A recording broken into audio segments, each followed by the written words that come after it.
Hello, I'm your host, Effie Pilarinu, and today I am delighted to have with us April Rudin, who is the founder and CEO of the Rudin Group, which is a marketing agency specialized in wealth management. And April is the queen of wealth management, an influencer, very well recognized, and an old-time friend, although we haven't seen each other in person in a long time. Welcome, April. Effie, I'm so flattered. I admire your work. As you know, you have such an interesting point of view and voice in the marketplace. So thrilled to be here today and have a conversation with you.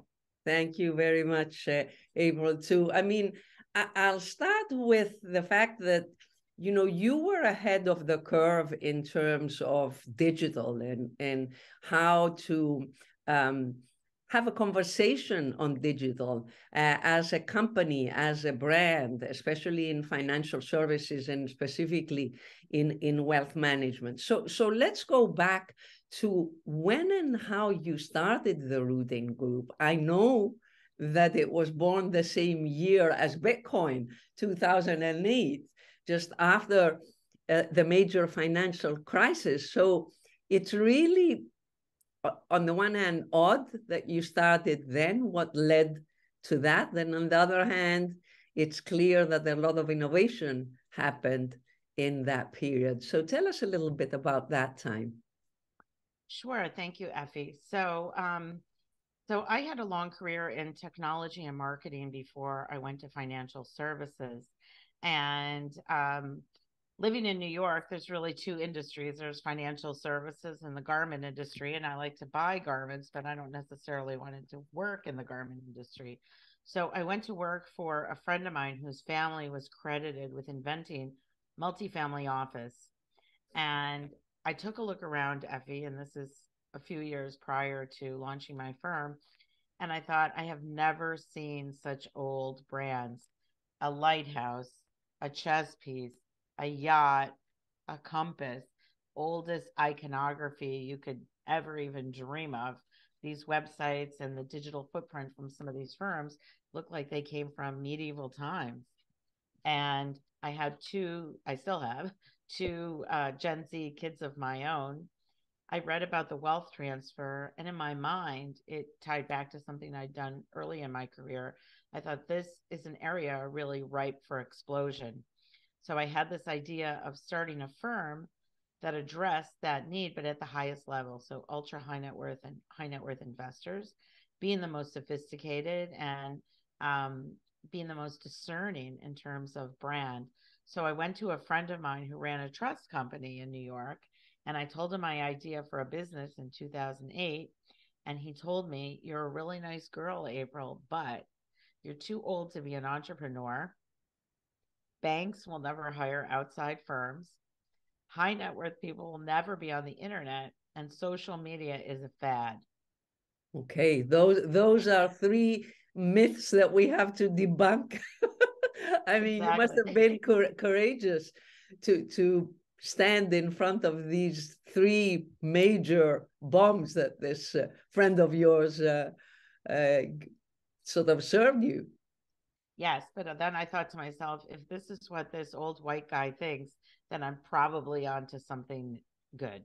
I also, you mentioned 2008, of course, where 2008 was a very bad year, obviously, for financial services firms. It turned out that I thought to myself, these firms really need to sharpen their messages, sharpen their brands.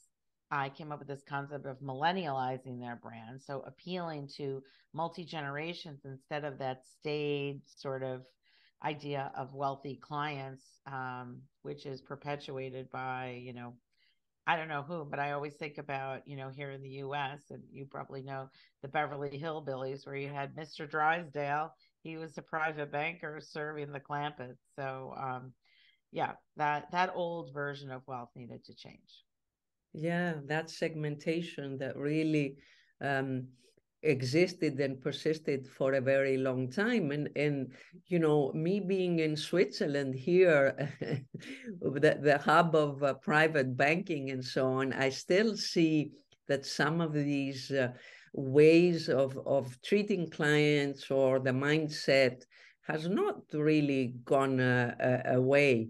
It's really segmenting clients by their I want to say wallet size, but Yeah. it's not their wallet size, their account size, And their age, right? their age. Yes, That's a big problem. So many private banks think just because you're a baby boomer, because you're of this age, this is the kind of client service or the kind of products that you're interested in. And that kind of segmentation doesn't work. it doesn't work. And so many research surveys have proven whether it's around digital adoption, you know, the older age is very much into digital channels and prefers digital channels. And, you know, we could deep dive on that topic, but I want to go to wealth tech, which, you know, if you look on our beloved, ironically, Twitter, wealth tech is not a hashtag that is trending as much Oh, as it deserves. And I must admit also that I notice that people just put hashtags, even though they're sharing content that has nothing to do with the hashtag. So, you know, they might be sharing something about AI or cybersecurity or I don't know, inflation and so on, and they'll slap a fintech hashtag just to you know, be in the conversation. But wealth tech, how do you think of wealth tech as a space, and what sort of subcategories, what do you put under that umbrella when you think of it? so great question. Let me just back up a little bit to something you said, which is to me, it's super interesting after being, running my business for 15 years now. Um, I don't understand why wealth tech still feels nascent. Um, it's such a growing area and has so much potential.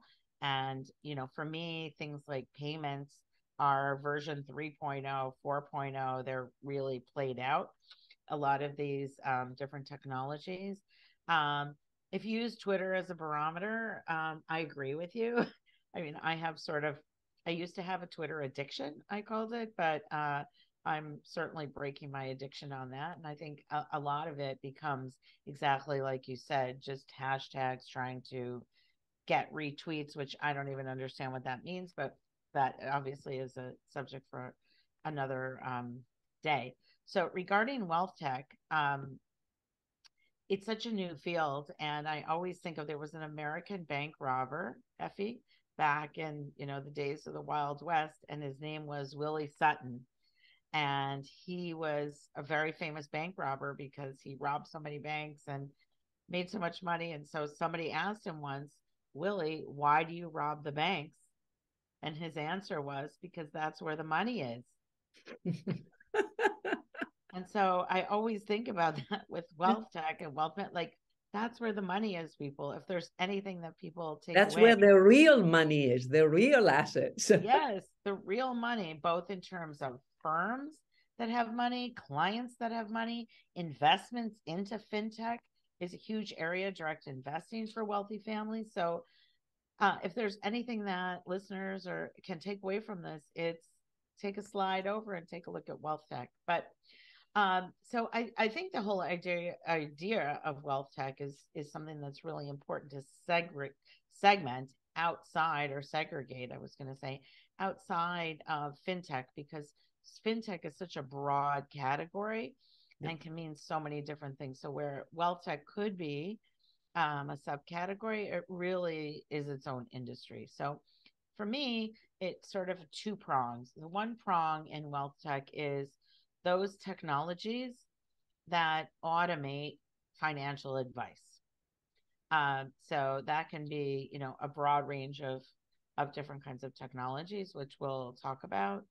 And then the second category that people is often not included in that is an area of wealth tech, meaning the client service digitalization of that is hyper important. And I don't know that everyone sees those two prongs. But many times, including the last time we saw each other, wealth tech sort of gets bucketed into robo advisor, whatever that is. So Yeah, really clearly there was an era, I would say, around 2015, 2018, where wealth tech was thought of only robo advisors, or robo this and robo that, and so on, and all the fights between the Betterment and the wealth fronts of the world, and then the incumbents that got into robo services and so on. And as you said, wealth tech is so much broader. I mean, I don't know what it is, why it's not getting that bandwidth that it needs. What I'm just going to ask one question. One other piece to put on that is probably compliance. So a lot of people in wealth management, if you think about why it's not on Twitter or something like that, a lot of people are still under the misconception that they're not allowed to be on these social platforms. And then they don't know what to say because they don't want to be salesy, because most financial advisors don't see themselves as salespeople. And so that, I think, creates a little rubber. Yeah. That's a great point, April. I've spoken to asset managers and also to firms that create financial products, whatever wrappers they are, exchange traded notes, ETFs, funds, and so on. And as you said, they are not clear as to what they can and should do, and also the benefit. And because they don't know how to do it, they are sitting on the guidelines or doing very minimal things compared to, as you said, the payments space or the retail banking space, which is much more lower hanging fruit and is not so much concerned about compliance and fiduciary duties and conflicts and so on. And we're seeing that, with grown-up fintechs that have gone down the public route, how they've changed their behavior, their public behavior, right? So what is in the wealth tech space? Shall we first talk about what is exciting and frustrating for you? Or shall we talk about personalization and hyper personalization? What do you prefer? Well, I think that we should talk about what's exciting and frustrating, because that really ties into the personalization. So for me, the exciting part is that it's all green fields. It's all white space. There really are no brands, and there really are very few offerings that are differentiated and are obvious to ultra high net worth and high net worth individuals if they're taking a look at which firms they want to work with. So most firms are still, from a marketing standpoint, not adopting voice of the client. The voice of the customer just isn't there. It's all about them. And so in order to really attract end investors and those serving them, they have to really change into voice of the customer and make it all about them and not all about us. So they're still with a push model, is what you're saying? Yes. So if you take a look at the messaging that many firms use, it's laundry lists of, here's what we do. We can do this. We can do that. We do this. We do that. Here are all of our qualifications. We've been doing it for so many years, but there's really not a message that translate that into client or customer benefits. And so that really is the first step here, is for firms to realize that they need to take the messages that they put out there and make them more for public consumption. And the second piece that really needs to change is the idea of client experience. So for most wealth management firms, the idea of client experience, we talked about that for a moment, might be inviting somebody into their mahogany conference room and serving them tea in china cups and petit fours right on the table. Swiss But chocolates, maybe. Swiss chocolate, yes, High-end exactly. Swiss chocolates. High-end Swiss chocolates, exactly. But the truth is that that's really not the face of wealth, right? And that is could be the age of wealth, but it's not the face of wealth. And so you made a comment earlier too about the ability or the want for digital adoption, and study after study shows that it's really ultra high net worth baby boomers that have the highest appetite for digital. And why? It's not because they're dumb, they don't understand digital. It's not because they don't have a device. It's not because they haven't made fortunes in different areas of business. And so I'd really like to, get that misconception out of people's heads. It's really not just millennials that have an appetite for digital. So the idea of client experience, that's the point I'm getting to. The idea of client experience is really important and can be a huge differentiator from the first emotive website that you go to that makes you feel something instead of learn something, like we've been in business since 1842, but Yep. something that makes you understand more about the firm and the DNA of that firm that you're working with. Interesting. So the shift hasn't happened. I mean, maybe it's starting, and I guess this lack of a focus on a pull model rather than a push model, is that also in the way of really delivering personalized financial services, either on the advice or the product side? It hasn't really made it in yet. So that's why I wanted to talk about that first. So I just saw a funny meme that said, our idea of personalization is a personalized email where it says, Dear Effie, right? So that, you know, that level of personalization is not really what we're talking about here. So that's where technology can really deliver personalized experiences, personalized portfolios at scale, and then personalized advice beyond investment advice for wealthy families that are really looking for that. There have been, so that really is personalization. I mean, in the US, I've been hearing a lot about direct indexing, which obviously is customization of portfolio holdings. In your mind, is that really personalization for the customers?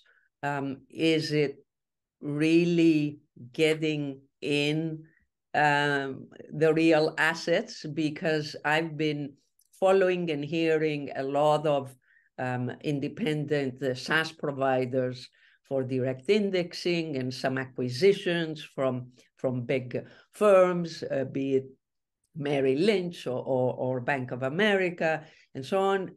But has it reached the customer, so to speak, or not yet? So that's a great question. As usual, Effie, you ask great questions and get to the heart of the matter.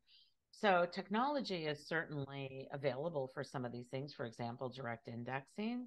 But how does an advisor implement that with their clients? So one of the things we do is we create what we call an advisor toolkit that is a B2B to B2C model. So what that does is help large scale organizations, some of the ones you're talking about, train financial advisors or teach them how to use this one area of personalization, but also how to introduce it to clients. Because if they're not clear on the benefits, right, then there's no way their clients can be cognizant even of the benefits of something like direct indexing. So I think there's a lot of education, and it all centers around the financial advisor. And here in the US, as well as globally, I know it's pretty similar. The average age of a financial advisor is about 60. And so, not to say that they are not computer literate, but more to say that they are used to behaving and running their business in a certain way. They haven't had technology. They've been working on referrals from the golf club. And so the world has really changed. And those people will be aging out, and there are not enough younger people going into financial advice, financial planning to really make up for that gap. So just to take a look at, especially in the US, where we have all these firms that are essentially tech platforms serving the financial advisors, whether it's the big names, the Fidelities, the Merrill Lynches of the world, or so on, or other firms. And what you're describing is that the technology is there, but the adoption from the financial advisors is not really there because of culture and mindset and all what we discussed. And so they're overwhelmed with having to get new clients, serve their existing clients. There's a lot on their plate. And so finding the time and the ability to do that, especially retrain and upskill. Yes, exactly. Now, in the US, we have the entity called the RIA, the Registered Investment Advisor. And those are more entrepreneurial people, more business oriented people. So many times you might find these firms more focused in on business development or marketing rather than, bogged down with operations. So that's an important piece to understand in this market. Yeah, I mean, from here in Switzerland, I understand that the so-called private bankers, that's what we call, what you call the advisors over in the US, they're bogged down with a lot of administrative work instead of spending time with their clients. And even though a lot of digitization here has happened in terms of how content is distributed to clients, focused in, the omni-channel distribution of content and doing it in a compliant way, and then taking it to the next level where it is somehow matched to the interests of the clients. But that's only the beginning of the process, right? Yes. And even that is not complete. No, 100%. And that's not even personalized, right? They may have a body of content that their firm has provided to them or that they've purchased. And so it is not customized to their client at all. In fact, in the US, we've had a lot of regulatory changes on retirement. And I just received communication from my own financial advisor that was not good. That was such a boilerplate email with boilerplate links that it just makes you, with a replay to a webinar that I could go listen to learn more about my own retirement. That level of personalization just isn't going to cut it. Correct. It isn't going to cut it. And we haven't even touched on what's going on in private markets and in investing in private markets, because all that we're talking about is pretty much, financial advisors are mostly focused in public markets and maybe, bond markets too. But what about private markets and the innovations there? So that's a huge growing area of business, particularly given market volatility, in the equities market. So heretofore, many wealthy people have had their financial advisors, but for direct and private investing, they've sort of done it on their own. And that's outside the purview of financial advisors. And today, there are different platforms like Case or iCapital that bring private investments, alternatives to the financial advisors so they can in turn bring them to their clients.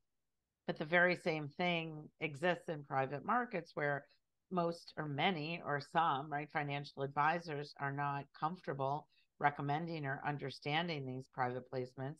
And in fact, their clients might know more about it than they do because they might have more experience. So we're at an inflection point, I feel like, and those platforms that I mentioned have their own training to really try to help advisors almost catch up with investors.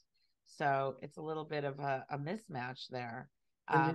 Yeah, but certainly, especially given volatile markets, people are looking for some balance with private placement. 100%. I mean, I'm excited in that area about tokenization for the reason of the fact that it will make it more accessible in terms of being able to fractionalize these investments.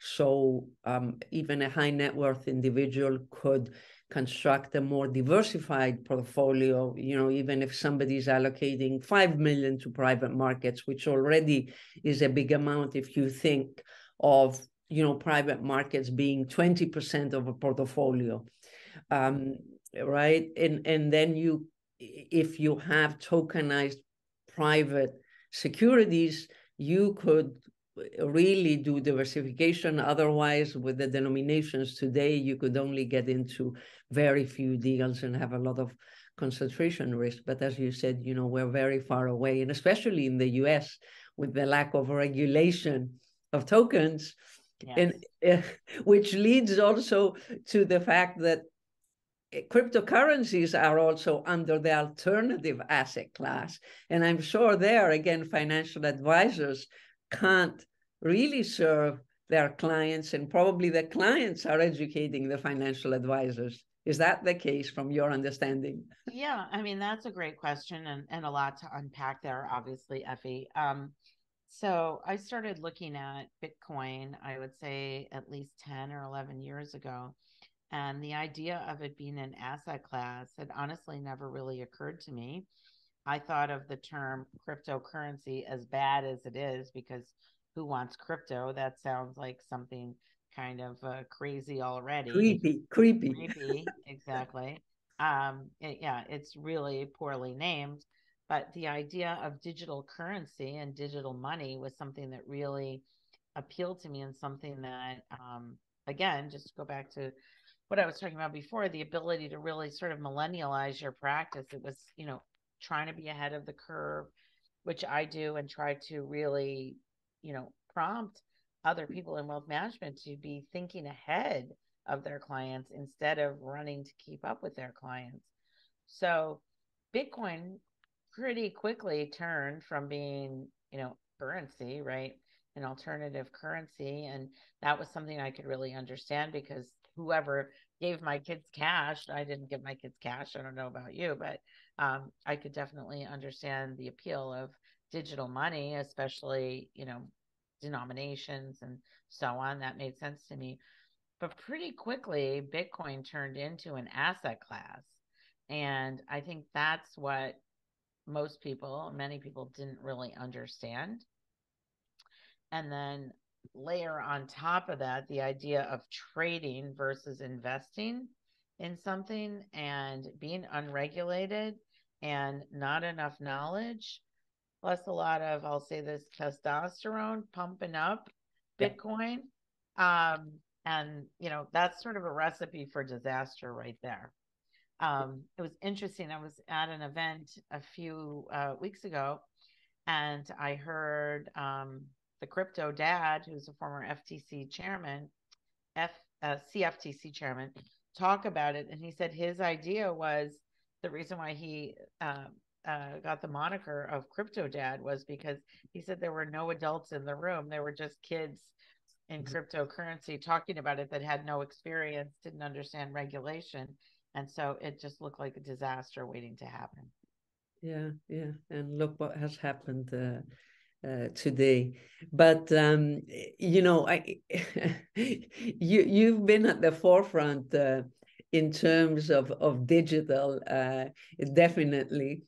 And it's clear to me, especially after Davos and listening to some of the people discussing about our digital future and what is money and Web3, it's becoming clear to me this interaction between media and money and you know, all our world. There's this interactivity. It's not separate, and we're in the midst of it, so it's kind of difficult to understand or to see where we're going, but we understand that there's all this fusion, if you want. And I want to bring up and celebrate the fact that you are a Forbes contributor, and you write in Forbes your insights. And I know that you've been preaching digital marketing and digital personalization 10 years ago, when nobody sort of knew what this was all about and what to do with it in finance. So what's your feeling going forward, where we're at today, with all this craze around the metaverse, chat GPT, you know, tokenization, cryptocurrencies, everything's, you know, it seems like it's raining wild, crazy ideas, and maybe some of them will stick, maybe, I don't know. So what's your feeling? So a great question again. You know, not much has changed over the 15 years. I have also 10 years worth of blogs on Huffington Post that for me are really interesting, just to go back and see how things were and what I thought of different ideas, particularly social media and Bitcoin and some of these topics that are now really coming to the forefront. But I recently read that PwC called wealth management the slowest industry in the world, or something like that. No, there's the insurance that's slower, I think. And well, insurance to me is faster because they're salespeople. Those people know that they're salespeople. So sales enablement, digitalization, leads, like from a marketing standpoint, they are adopters, and they move on that. The products are a different story. And obviously, many people in insurance agents really don't have relationships with their clients, right? They're sort of one and done. They sell a policy and they're out. But it's really all of those things, the metaverse, Web3, you know, and so on, that really give a lot of excitement for me in terms of wealth management, because you have a huge growing wealth industry, as we're talking about, and wealthy industry with assets to deploy.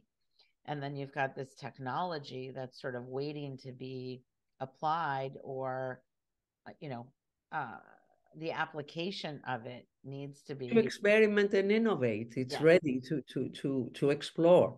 exactly. And I feel like clients are interested in it. In fact, we saw with Bitcoin, you know, most clients went to their advisors for information on Bitcoin, but the advisors were not allowed by their organizations to even educate or talk about it, let alone invest in it, right? So that's a missed opportunity. So I feel like there's a real opportunity, education, get closer, bringing this information to clients for wealth management firms and asset management firms in the future to really connect with their clients, whether they're retail clients or institutional clients. There's a huge learning curve here, and someone needs to jump in and help people get up to speed with neutral knowledge, right? Not something that is product based. It's interesting what you say, April, because you're saying that the financial advisor should be able to educate, you know, ahead of the investment. It's not that they should only be able to educate once the investment is available and regulated and so on. They should really be looking into what's coming up and educating their clients, and they're not able to do that and not willing to do that. So you think chat GPT or these kinds of natural language processing models are going to have an impact on digitizing advice finally, and part of advice is education. It's kind of the first step. Yeah, so I think probably the easiest use case for most people to understand about Chat GPT is creating content, right?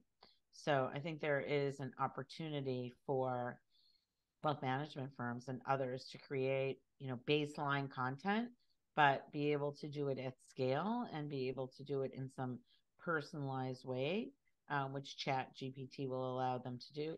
However, how will that content be validated, verified, reviewed through compliance? All of these other steps are really pretty far in terms of distant future, because as we talked about today also, many people are not even using LinkedIn, or they're blocked, or they don't know what content they can use for LinkedIn. So the ability to leverage other platforms that could be more far reaching is somewhat in the distant future, unfortunately. And hopefully there are firms working on that, but it really needs to come from a risk, compliance, and regulatory point of view. And at first that might be frustrating for many in the advice industry, but the truth is it's, customer, no matter how it is outdated, sometimes many of the laws, but the idea is to really protect end investors from bad information or wrong information on different topics. So there is that downside to Chat GPT that's definitely there. Yeah, it seems clearly that as we improve all these technologies, we are also facing a larger misinformation and trust issues out there. And especially when tools like Chat GPT are released in the public, it's clear that then we'll need another, I don't know, whole ecosystem of Yes. companies that are doing what you said, verifying, checking, adding compliance layers, and all that. So it's like an open can of I don't want to say worms, but it's opening a whole new possibility. But we have to be careful about it and not go crazy. Yeah. On top of that, another area, and this can be a talk for a different day, is just the whole idea of RegTech, which is really also advancing in terms of AI. So RegTech's ability to read that content and to flag different pieces of the content, and then to learn from some of the minds in compliance, I think is also on the horizon. So that's hopeful, right? And RegTech is obviously more reliable and even more compliant sometimes than individual people that you might have reading over or interpreting things. So that's another big area of growth is RegTech. Obviously, that's the underpinnings of our financial services system. 100%, and a very big part of wealth and asset management. And if we think of cross-border RegTech needs and so on, it's just amazing what how complex our system is. And as we innovate further with these tokenizations, with more access to private investing, with in general offering, democratizing and giving more access, we need even more RegTech tools and even more technology to help us really do this in a proper way that protects then the consumer, clearly. One only needs, I don't know if you've seen the Netflix series on Madoff, but it certainly, it's frightening, really. I mean, as the original, right, and supreme social networker, Bernie Madoff was able to really leverage all of his social networks. And one of the things I saw, I think it was in there or I had read, is up to 1/3 of people in Palm Beach, Florida, had invested with Bernie Madoff, but yet no one had diligenced him. And in fact, if anybody asked any questions, he would try to return back the money and say, okay, you've got questions about us, take it back, and then people would say, no, we don't want to redeem. Like, please. And so that idea of scarcity, that whole idea, it seems very relevant today when you think about also Bitcoin. Like there's so much FOMO, fear of missing out, that people have, and sometimes that overtakes them with their own sensibilities. 100%. And the social networks are amplifying this FOMO. Yeah. No doubt about it. And it's very difficult to imagine how that can be regulated or uh, verified whether it has any basis or not. I mean, I often these days see news, and I read news, and some of them I have to double check and Google and see if they're true, because they seem so true, and then they're not true at all. It's just amazing. Right. Well, there's no verification on Twitter, just to circle back to the way we started. There's no verification. Everybody is a reporter. If they've got a camera, they can report on anything. And everyone's allowed, right, to publish whatever they want and let the buyer beware. So that really creates a need for more reg tech, and for people, and for the advice. And I don't mean investment advice, I mean just general financial services advice that financial advisors can bring to their clients. And April, when I started my career on Wall Street in the 90s, when I was 3 years old, right? I was too. Yeah, it was all, I mean, if you think of it, the business was all about proprietary asymmetric information and proprietary trading, access to information models and so on. And now fast forward, we're talking, what is it, 30 plus years, where we are living in a world of democratizing everything. Aladdin is nearly open source, or whatever, it's out there as a service. Goldman Sachs has given a lot of their analytics open source and so on.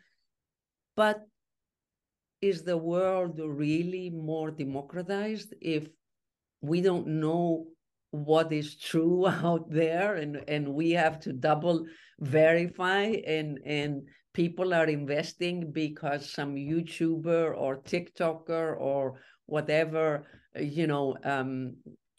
is saying this and that and the other, and they've got millions of followers. It's kind of a scary sort of one extreme, and then the other extreme of not democratization in the real sense, but really chaos and not knowing what is good, and how to curate what is out there. Yeah, I mean, in the U.S., the Accredited Investors Act, which is over 70 years old, came up with the idea of an accredited investor, one being able to invest in private placements, as someone with a threshold of having a certain asset size and income size. But it's not like, Kim Kardashian is equal to Warren Buffett, even though they're both wealthy people. So that really demonstrates that there's no democratization. You could, be much more educated and have no assets, and not than somebody who potentially has a large portfolio and money to lose. The idea of protecting people from themselves, right, is a smart one, except that you could certainly go to the racetrack, you could go to Bitcoin, the cryptocurrency, you could go to the equities market and lose everything also. Commodities futures is the best place to lose money. Yeah. So, and so that whole idea is really debunked also. So I think that, just to sort of maybe wrap it up and put a pin in it, Effie, I think we can and should look forward to better and more personalized reg tech. So regulations that protect people, that people understand, personalization in terms of financial advisors, private bankers, understanding more about the client experience that they want their brands and their firms and themselves to be able to deliver. And then the end investor and client who is educating themselves and becoming even more sophisticated as we speak. So all of this needs to catch up with what regular people are reading and learning. April, thank you so much. And please tell us when you write on Forbes, where people can follow you. I know you're on LinkedIn more than Twitter, but what about your writing on Forbes? Yes, so if you subscribe to my newsletters, you can follow me on Forbes.com. Just search for April Rudin. I also publish quite a bit on LinkedIn, as you mentioned, LinkedIn newsletter called the Rudin Report, and Twitter in my spare time because I still like it a little bit. And I find it interesting. So thank you very much, Effie. Thank you very much, April, for being with us.